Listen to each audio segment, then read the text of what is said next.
Dans le précédent enregistrement consacré au dernier livre de Joseph Moyn, dans le précédent enregistrement,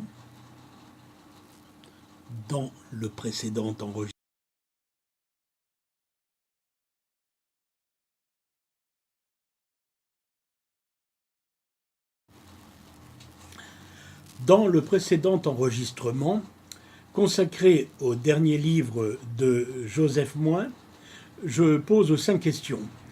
Premièrement, je demande si la frénésie d'écriture qui est la sienne a une signification particulière.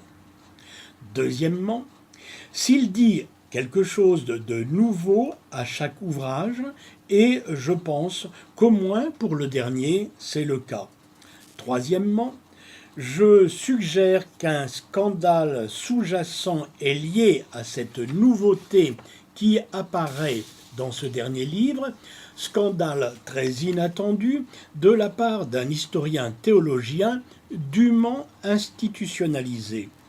Quatrièmement, je parle du contexte du livre. Le contexte du livre éclaire le texte même du livre.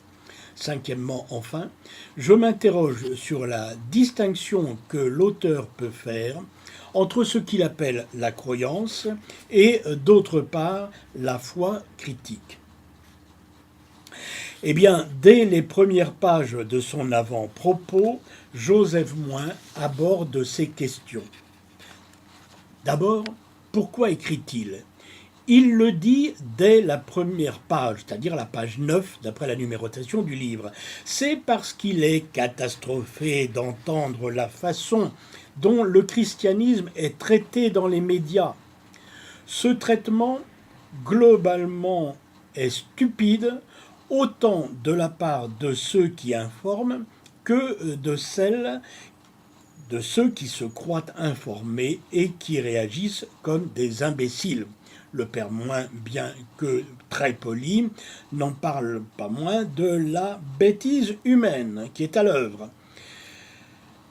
Il aborde après l'envie qui est la sienne d'écrire encore à son âge avancé et d'écrire toujours, jusqu'à ce Dieu qui vient à l'homme, dont je rappelle qu'il ne nous a livré pour l'instant que le premier volume. Qu'est-ce qui fait écrire Joseph Moyn ?